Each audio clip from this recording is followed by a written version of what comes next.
Sa mabuting balita ngayon, maririnig natin ang kwento tungkol kay Zaccheo, pinuno ng mga publikano, taong itinuturing na makasalanan at traidor ng bayan. Ngunit sa kabila ng kanyang masamang reputasyon, nagkaroon siya ng pagnanais na makita si Jesus. Ito ang unang aral para sa atin na madalas nagsisimula ang pagbabago sa isang simpleng pagnanais na makita, makilala o masilayan ang Diyos. Hindi man lubos maunawaan ni Zaccheo ang kanyang sarili, may kumikilos sa kanyang kalooban.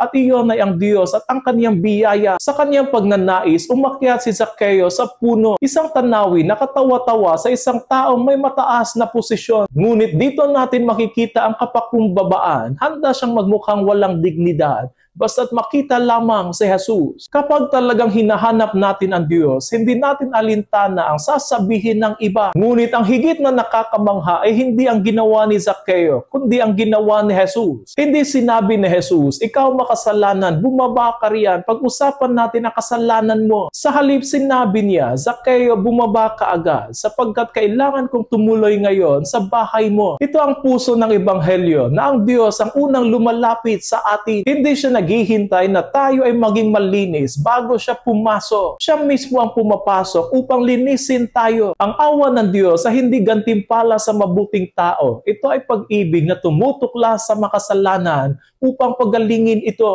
At iyon ang nangyari. Ang pagpasok ni Jesus sa bahay ni Zaccheo ay nagpabago sa buong buhay niya. Hindi siya sinermonan, ngunit ang presensya ni Jesus ang nagpalambot sa kaniyang puso. Kaya't nagbunga ito ng tunay na pagbabalik loob at wika niya, Panginoon, ibibigay ko sa mga dukha ang kalahati ng aking ari-arian.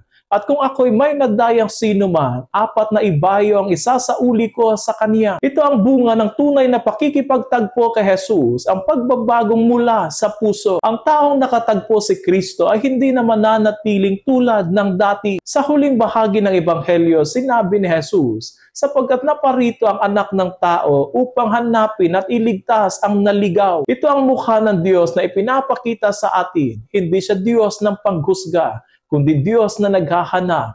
Hindi sa Diyos ng pagtataboy, kundi Diyos na nagliligtas. Naway tulad ni Zaccheo, hayaan nating dumaan ng Panginoon sa ating tahanan, sa ating mga puso, upang tunay niya tayong baguhin ng lubusan.